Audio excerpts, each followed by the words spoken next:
Drink it in, man.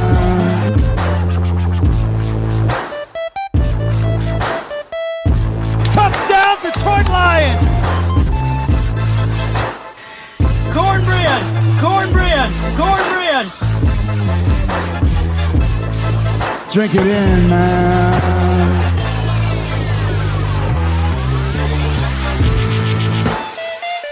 Touchdown, Detroit Lions! Touchdown, Detroit Lions!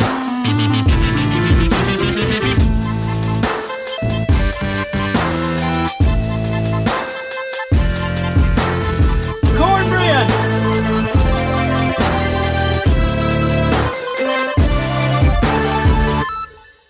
Detroit Koolaid drinkers, what's going on, everybody? It is Wednesday here on the show.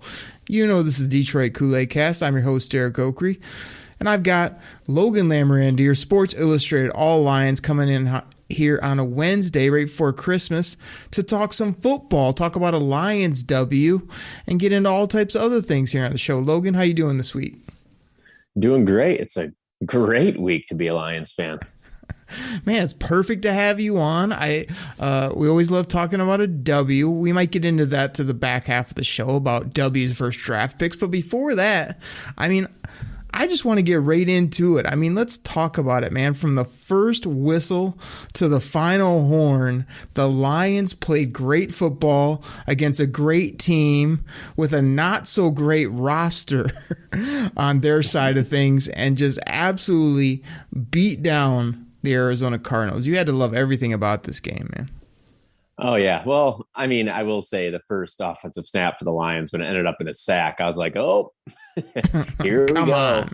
But, Don't start it with that. Panned out after that. Oh, yeah. Everything panned out. And it really never even got close. I kept waiting for some sort of collapse or, even the turnovers. Once the turnovers happened, I was thinking, all right, well, this is the time the Cardinals are going to get back in it. And it just never happened. The Lions really dominated the game the entire time. It was just kind of odd to see. Haven't seen a performance like that in a long time. And given the roster, even at the beginning of the season, the Lions were working with, and then you add in all the injuries and the COVID situation, I was giving the Lions no chance. And it's kind of funny. Like, I usually do like a parlay where I just bet like 4 or 5 underdogs, and if they all win, which it rarely ever does, it just is like, it's big money. And I didn't even include the Lions in my underdog parlay because I was like, oh, this will never happen. The Lions aren't going to beat the Cardinals. And sure enough, it's the NFL. It's, any given Sunday, they say that for a reason. And that's what happened. It was amazing, man. They got up 17-zip. I love that little play they ran where they snuck St. Brown sort of across the formation in the field and then snuck him upfield, and Goff threw one of his wobbly ducks up over the top of the defense, which was a miracle, more than 2 yards down football field to get a touchdown there. He ripped one up over the top, again, wobbly as could be, to Josh Reynolds. He can't throw spirals, but hell, if Jared Goff can play like this, I love seeing it. And all the SOL fans out there were just waiting for the shoe to drop. Like, second half they'll collapse, or man, they can't keep this going. And they literally just kept it going, like up 17, then 24-3. In the fourth quarter, it's 27-6, and it never got close. 30-12 for the Lions. And let's look at some of these numbers, man.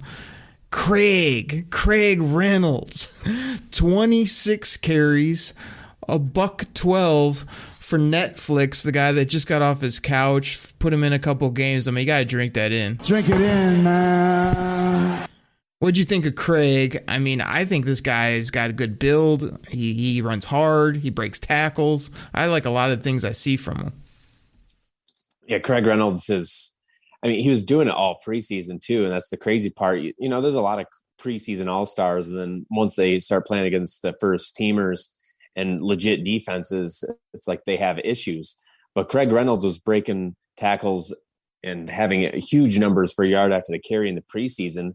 And in 2 games he's been called up, he's continued to do that. And he's not going to be like the most athletic guy. He's not going to be the guy who's, if he gets in the open field, he's going to take at the distance because he's not overly fast, but just the amount of yards that he gets after contact and the tackles he can break and just the spin moves, he's just really impressive. And yeah, the Lions offensive line is playing well. And there's a lot of running backs, you've seen Swift and Williams get plenty of yards on the ground, but it's what these running backs can do by themselves. And you see that with Reynolds, even when there's no hole, sometimes he's able to make something out of it. And I've been so impressed with him. And it is still a small sample size after only 2 weeks against starting caliber players on defense, but he just, I want to keep feeding the rock and kind of see what happens, especially to see what you have in him next year, because if he can keep this up and this is the type of player he's a legit guy who should be in the rotation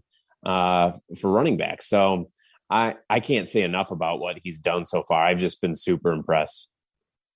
You gotta love what Craig has been giving the Detroit Lions. I mean, the other Reynolds has been really incredible as well. Everybody was calling for Josh Reynolds in free agency to let him pass by. He comes back around. Guy is silky smooth. Jay Smooth, I call him. I mean, I'm just giving nicknames out left and right. He's silky smooth on the field making plays. But Logan, if I'm gonna ask you about players, I got to ask you about one guy, and that's Amon-Ra St. Brown. I believe it was on this show months ago around draft time where you hemmed and hawed about St. Brown. After the Lions took St. Brown, you told me he wasn't very athletic. You didn't really impress by him. Not really sure what his upside was. He wasn't an athlete. Not a good enough specimen for you. I told you this might be a heck of a 4th-round pick. This kid is coming on big. 8 catches, 90 yards, another tug. And he's just putting up numbers here and looking like a really confident young player that Jared Goff today compared to a rookie Cooper Kupp and said he's got the mentality. He's a stud. He's got everything you look for. What do you got to say for yourself, Logan Lamorandier? Of course, you're going to paint me in that light. I just remember when we did that show and I said Amon-Ra St. Brown was drafted exactly where he was supposed to be drafted.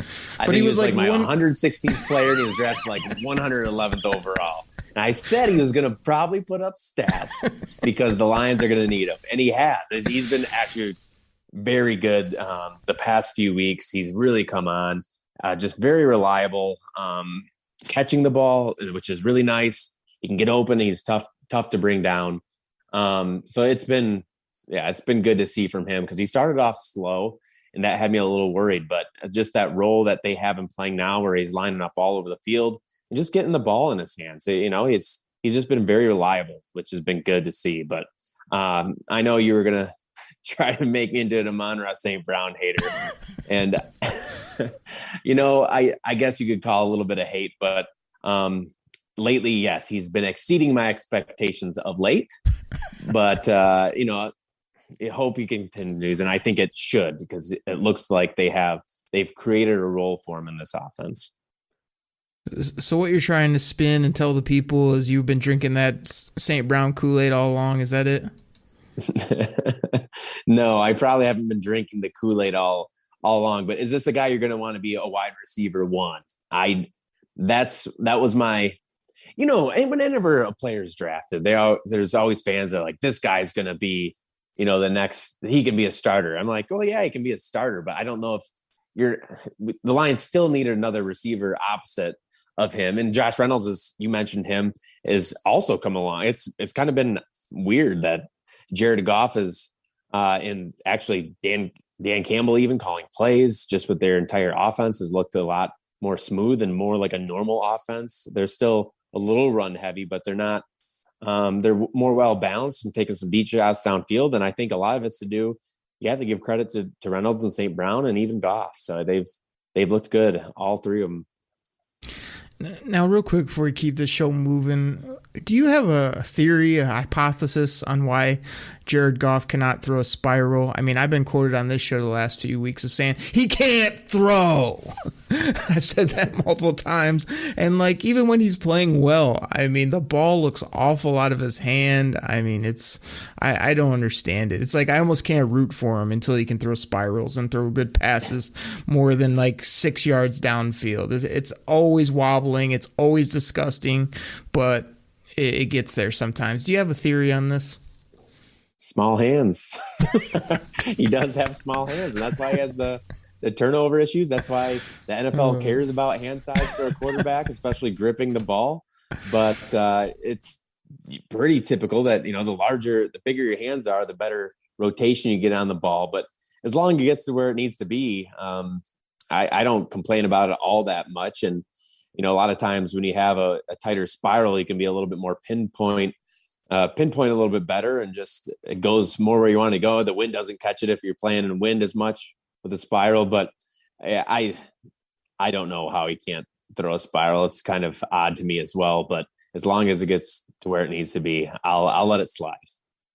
Jared Goff's chance of throwing a great looking pass. No chance. That's what you got. All right. So we talked about some Lions players. I just want to turn the clock back. Last week, I did I've been known for this here on the show, a Kyler Murray rant, where I just ran down how much I can't stand this guy, why he's such a, he just has his nose up in the air when things don't go his way. He has that dumb look on his face. I mean, I use the same drop for him that I do for the smug number 12 in Green Bay. You pompous, stuck-up, snot-nosed, giant twerp, scumbag.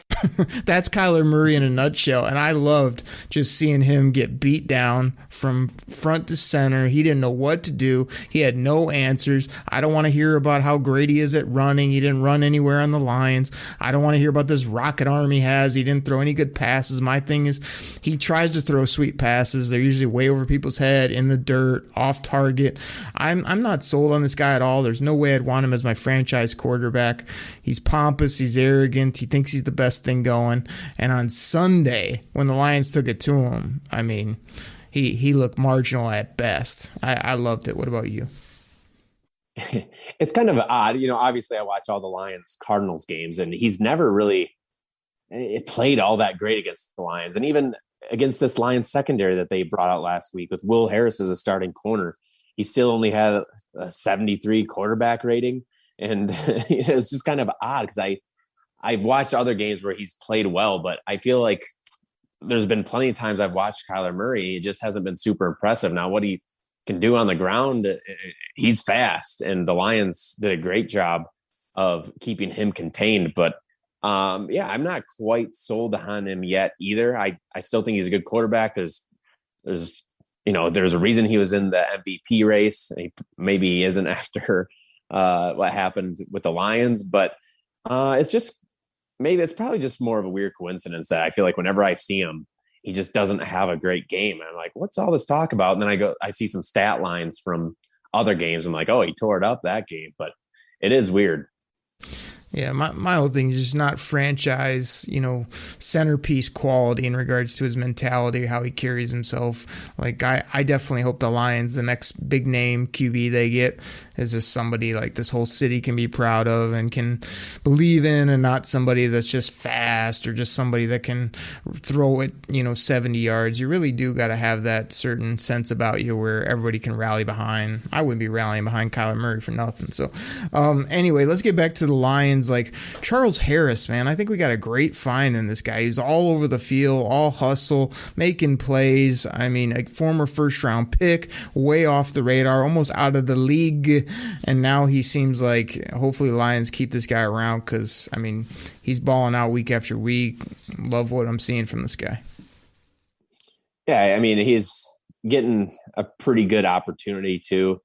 And typically, I'm not downplaying all too much. He has played well, but he's been given a ton of opportunity to get to the quarterback, and he's been taking full advantage of his opportunity, which is good. And I'm not going to say we should skip over drafting a defensive end really high in the first round because Aquara and Harris are there. I think he can be a nice, reserve type of player, but he's playing well too. It's just tough. I feel like a lot of guys we're talking about right now, it's like, especially given the week they're coming off of, try not to get too ahead of ourselves with, this can be a foundational piece, but there's definitely some players that are proving that they belong in the NFL. And a guy like Charles Harris, you're really happy for just because he had 4 years in the league with 6.5 sacks. And then this year he's already up to 7.5.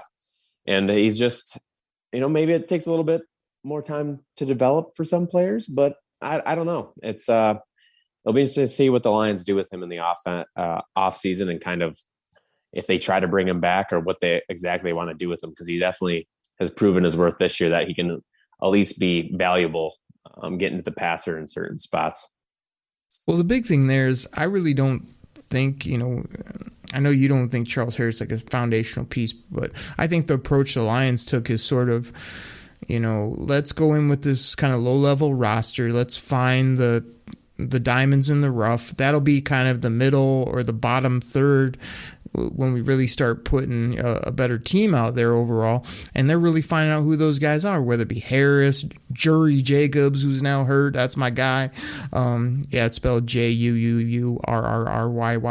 Jury. And they're finding like other corners, AJ Parker. Like, I feel like these guys, what they're doing is, and Craig, they're solidifying themselves to be on this roster. But yeah, no one's penciling Charles in as a starter. But can you imagine if they do get that big defensive end, like you mentioned, and then this guy's going down a peg or two, being the fourth rusher, on a more dominant line? I think that's really what they're looking for, is to not only build that depth, but find these hustle guys at lower contracts that are younger, that also can make plays.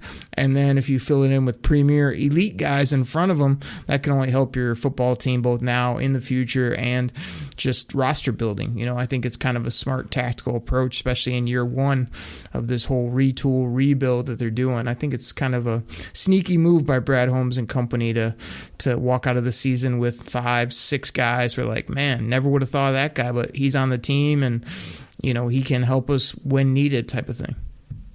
Exactly. And that's what this year really was about. And with all these young players starting to get time, it's just good to see what they have and if they deserve to be back next year. And I think Harris is one of those guys that deserves another shot. And yeah, there's plenty of those players on the roster right now that given an opportunity, they show that they can play in the NFL, and those are maybe starters next year. But at the same time, if at the very least they should be solid depth players, and the Lions need depth, they need plenty of starters, they need all the help they can get. So finding these diamonds in the roughs and these cast-offs from other teams, that's what they really needed to do this year. And there's definitely a few of them on the team that have really taken full advantage of their playing time that they've seen with the Lions.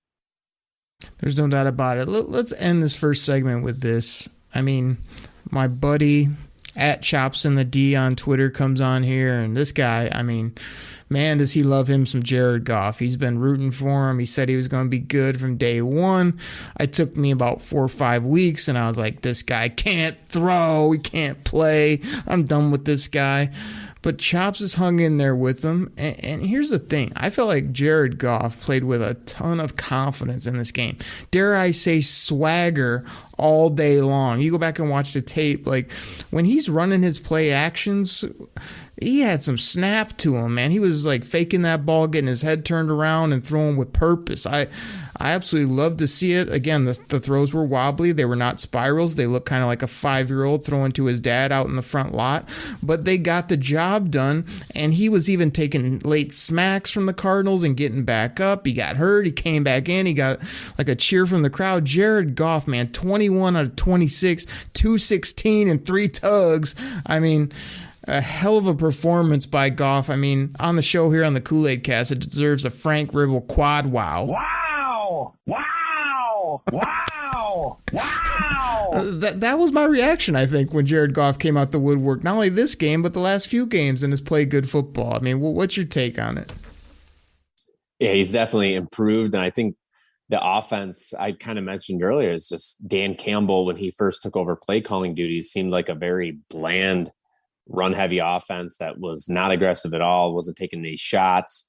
And it's just been different the last couple of weeks, where it looks just so much like night and day difference, and just the route concepts and the players actually getting open, which has been great for Goff, because that's always been his biggest strength, is if there's a guy open, he'll hit him, and he's pretty consistent and accurate. And even at the beginning of the year, you saw his accuracy just not looking great, but he had a couple real nice throws last week, and there seemed to be like some sort of swagger about him. And maybe it's because he was winning, he was pumped up, and does have quite a bit of.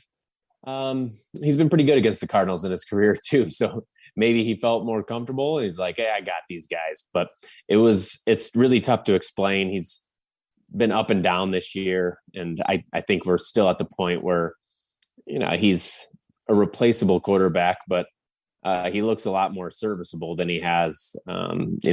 There's that middle stretch of the season where it was getting ugly. Now, real quick correction on the show. You said a couple nice throws. I mean, they obviously weren't nice throws. I mean, good completions would probably be a better way to put it. Would you agree? Good completions, tight window throws. Okay. And has your opinion changed on Goff? Do you think, like, if they load up with talent, get a free agent class, have a killer draft, that this guy can put together a nice season next year based on he's already under contract? Or are you still the first guy that looks good that the Lions like at QB? You got to go kind of move this guy out of town. Well, I still don't think the Lions should draft a quarterback this year, just because, at least not high. But Goff to me is still, you can find someone better than him eventually. And yeah, you put enough talent around him. A lot of quarterbacks will look good. And you saw what Goff could do back in 2018. Yeah, he can look good if there's enough talent around him. It's just tough to get that much talent around him. So we've seen enough of Goff in his career to know kind of what he is. And it's tough just to change my mind after a couple of good weeks. But if he continues the rest of the season like this, yeah, maybe my mind changes a little bit. For the most part, I need to see a lot more of really good games from Jared Goff for me to change my opinion that's, been built over the last 4 or 5 years with him. Yeah. At Chops in the D, man, I'm calling out to you, man. I actually am a little intrigued if they actually hit everything else right and roll this guy back out there. If someone can teach him how to throw, because that's a prerequisite for a quarterback, being able to do that. It's kind of first on the resume. You got to be able to throw the football. I feel like it could be much better than what we saw in those early games. And, who knows who'll be calling plays, but they do seem to be getting in a bit of a groove, and the added talent, I think, really has helped them. So, Logan, just a heck of a win by the Lions, really quality from top to bottom. Again, really appreciate you coming on the show on Friday. We're going to have a bit more fun and do a little bit of a Christmas show, so maybe some gimmicks, some music, some different segments there. But we just want to talk ball here. But before we take our break, I just want to give you an opportunity to tell people where they can find some of the things you're up to nowadays with Sports Illustrated All Lions and all the other stuff you're up to. Oh, yeah. It's the usual spots. So, Sports Illustrated All Lions, just Google it. My Twitter handle is at @LamoranDeer. Same thing with Instagram, where I just kind of post stats and stuff like that. Not too active on there, but Twitter is a spot to be. Detroit Lions Lowdown on Facebook. Get all your news and updates there from SI, and that's a good spot too. So whatever social media platform you like or prefer, I'm pretty much everywhere. There you go. So everybody, let's close up this first segment. Great win by the Lions. Fun to talk about. Let's come back in the second segment, and it's going to talk about something that you guys are either going to really love or really hate, because that's, should the Lions be winning or should be trying to protect that draft pick? I know you haven't heard that one before, but me and Logan, we got some strong opinions. We'll tackle that and have some fun with it right after the commercial break. Everybody, we'll be right back.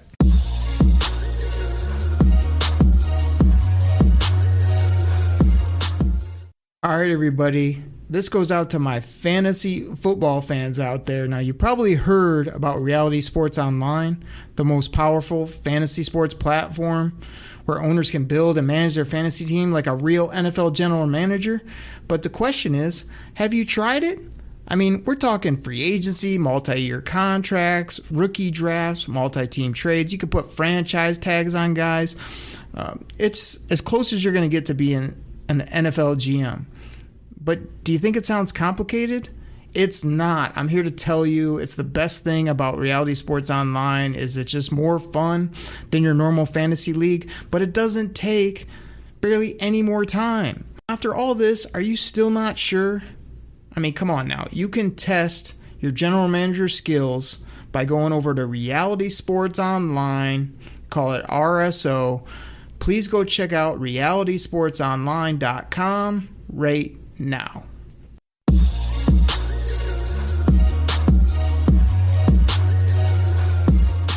All right, Kool-Aid drinkers, back from the break. Thanks so much for our sponsors. Thank you for listening to the show. Thank Logan Lamorandier from Sports Illustrated, All Lions. Logan's real fun to talk football with. I really appreciate him coming on the show. Always a good time. And Logan, we got to do it. We got to do it for the people.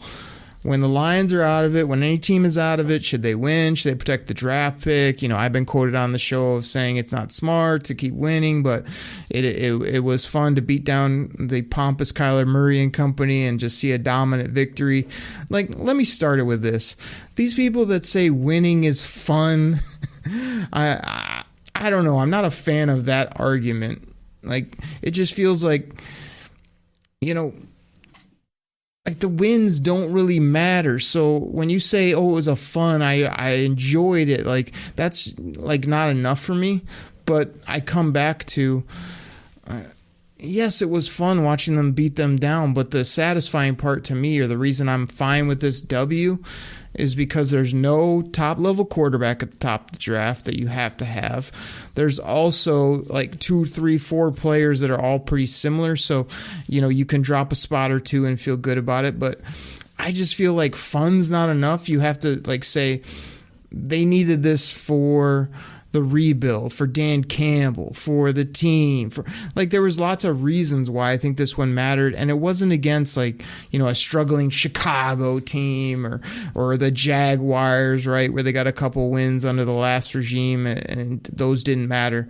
This was a really quality win in my opinion, but that whole oh, it's always fun or I'm always happy when they win, that doesn't fly with me when there's really nothing on the line, you're beating cupcakes, and it's killing you on the draft board. What do you think?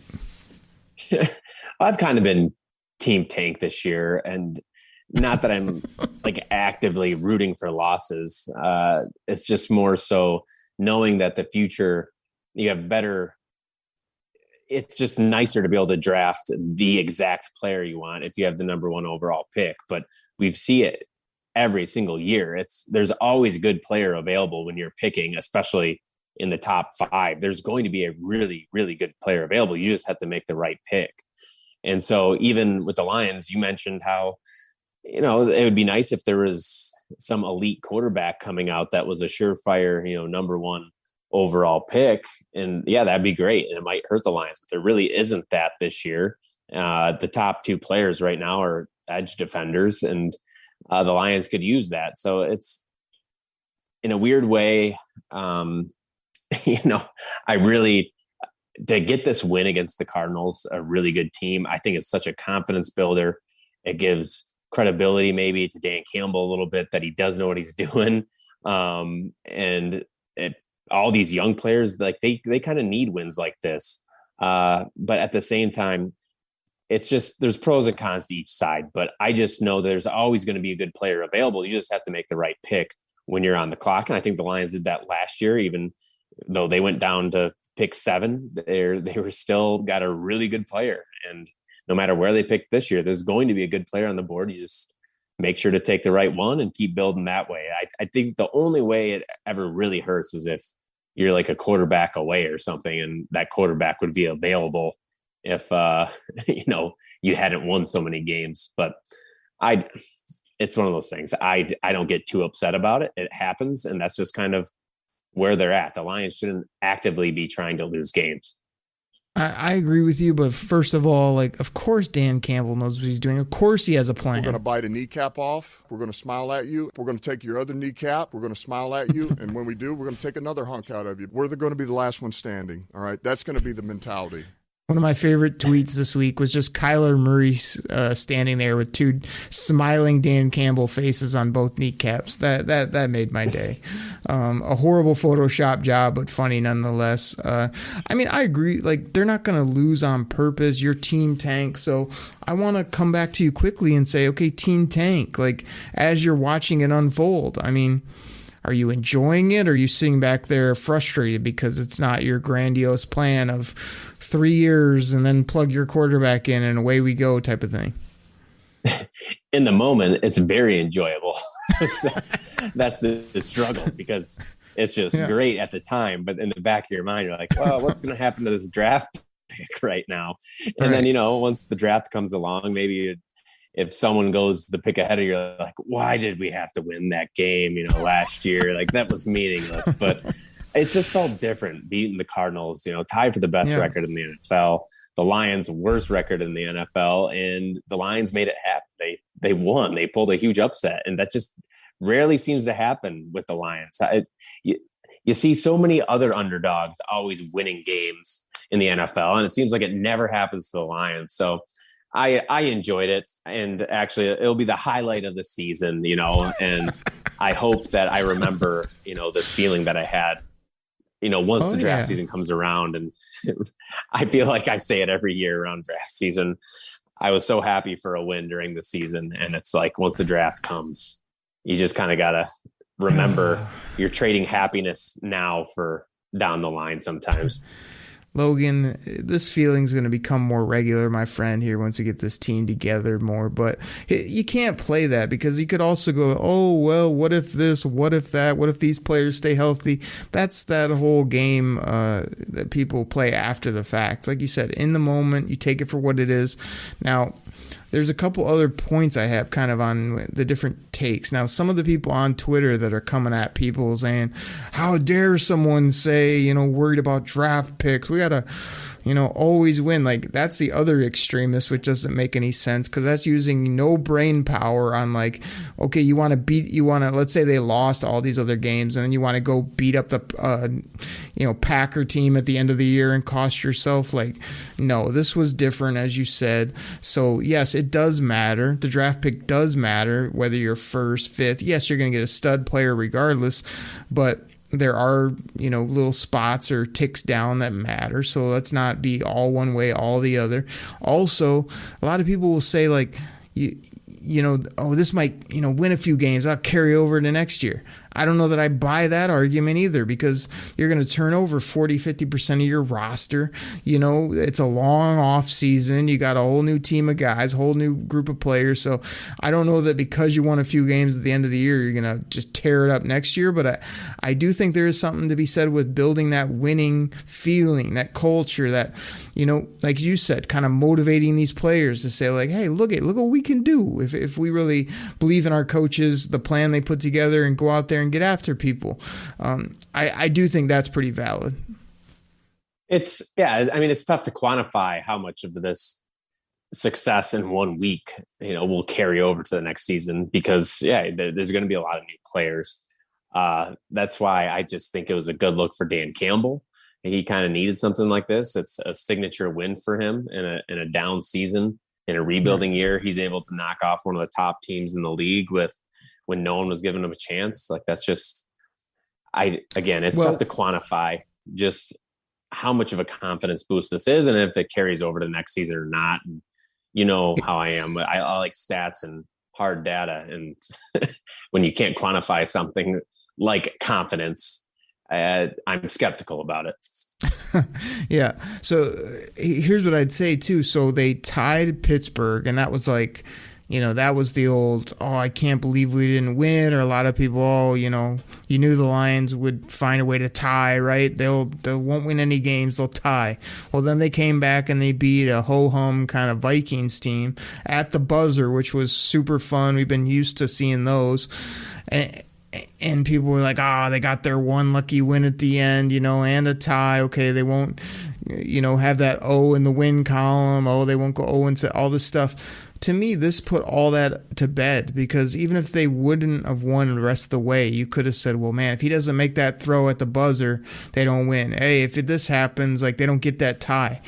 I mean, this was just such a strong W that I think it puts all that to bed. You called it a signature win. I like that.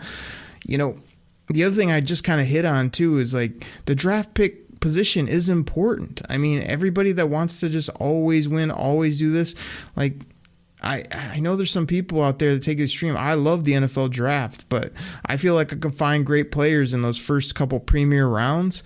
But when I'm going from second down to sixth, that's probably going to matter if I really need a targeted position or a premier quarterback, edge rush, or whatever it might be.